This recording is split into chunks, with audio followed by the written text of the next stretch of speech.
not your house too? It all depends on the lease agreement. Okay, on the lease, it just say my house. It don't say upstairs, downstairs, nothing. Okay. It said this the reason why we know because we're going through court. Because at 11:35 last weekend he was inside the house.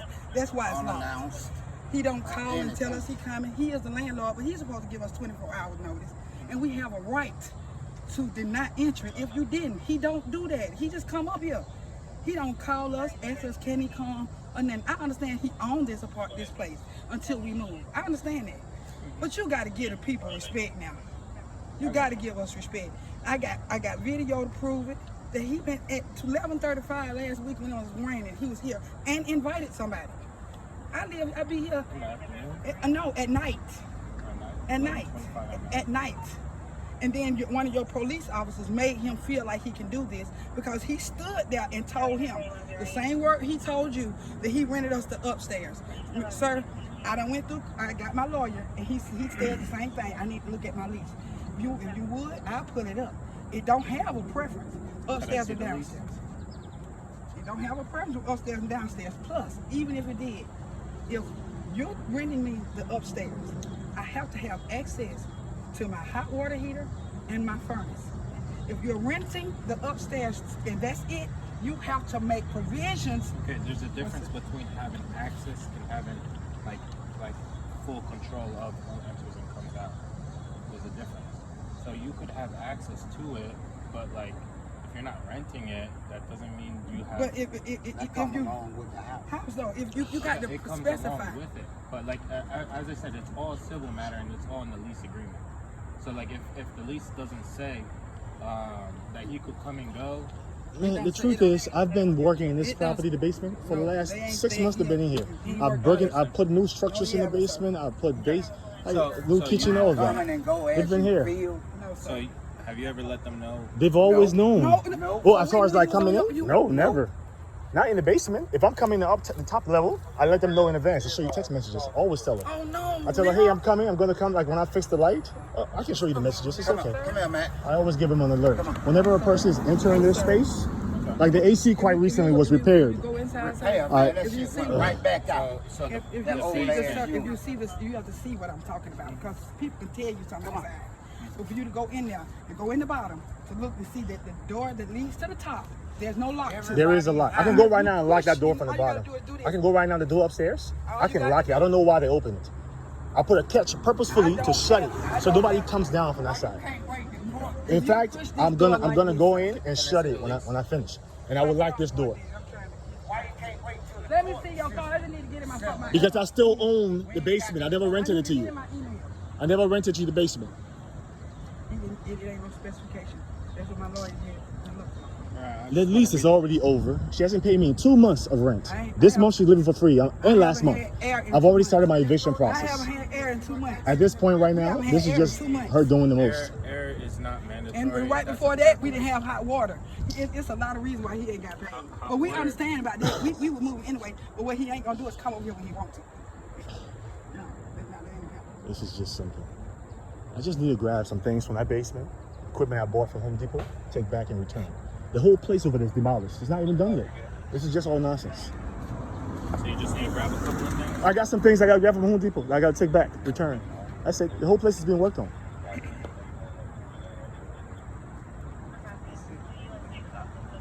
I see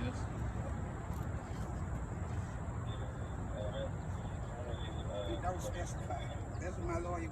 Now, just for some clarification, in this video, you will notice parts of this home that is already completed. That is because this has been an ongoing project that I've been working on for quite a while now. Not that long, I should say, maybe 6 months, 7 months. But it's been a full overhaul. And so in these videos where I'm gonna show you pieces of different projects that I'm taking on, like for example, this one here, but we have trash that needs to be disposed of, trash from the home. We had to empty out the basement to then begin the process of refinishing the basement. See new steps that were added here. So I'm gonna do this video again when the work is done. Also when this area is, this is what we need to do right now. This is the basement at this stage. Needs some cleaning. So my job today is to clean this space. Ernie has painted. As you can see, there's a fresh coat of paint. He's still adding another coat on. But right now, my job is to make this floor look in a way that you can see the floor again. And this is a huge space and a huge undertaking. But these are the areas of entrepreneurship that we never get to see. Let's see what this space looks like now and what it would look like after, right? Because it's all part of the work, the dedication. I remember about 10 years ago, and I digress for a second here, but I bought a dump truck and went to West Africa to start a construction company. And sure enough, when I started that company, I ran into a lot of setbacks, a whole lot of setbacks. And, but one thing I knew that I could control was in particular the effort that I put on. I asserted into the effort that I asserted into my opportunity. And so I spent a lot of time on the truck as the car boy, like we say in Liberia, and my cowboy there. That's what I was. I was the car boy. And that's Ernie right there working. As we clean this place up, I was the car boy. And that car boy ensured that my money, which is me, came consistently. So we turned this basement into a 2-bedroom, 1 big kitchen. That's Ernie. Ernie, say hi. Hello. Yeah, Ernie has been my brother here. This guy has been here with me for quite a while now in making sure that he muds this place nicely. He sands it. He put up all the drywall and he's painting it. So if there's one person who I can tell you is a hard worker, I got to tell you Ernie is. See, this is the paintwork. He's trying to conclude this work here as quickly as possible. He alone has done all this work. But anyway, as you can see, here's the floor again. And like I explained to you earlier, the objective is to make this space look different so that we can take our time to continue the final finishing touches. Like putting the tile down, putting the floor, baseboard down, and things like that. Putting frames on the windows. But this space has to be cleaned up and made available to the people who will be working in here. So it's my job to clean it up. So let's see what happens. Stay tuned. This is, as I've said before, the beginning of entrepreneurship. And that starts with execution. Execution, okay? Execution is hard work. You have to execute to get the results you desire. Stay tuned. Let's see what we can create.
a straight shot right here.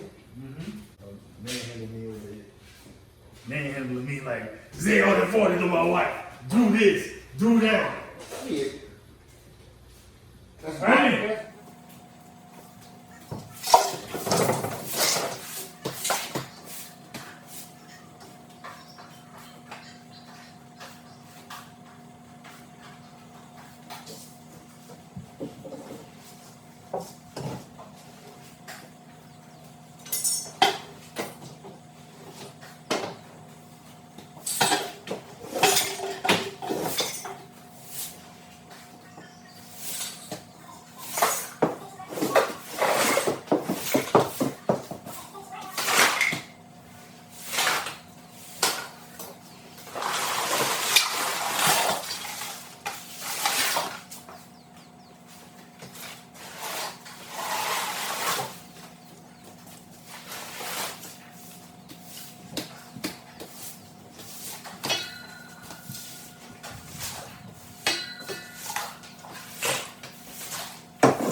Thank you for staying tuned. The objective here, as I've explained already, has been to prepare this space to make it somewhat conducive for the contractors to then come in and do the finishing touches.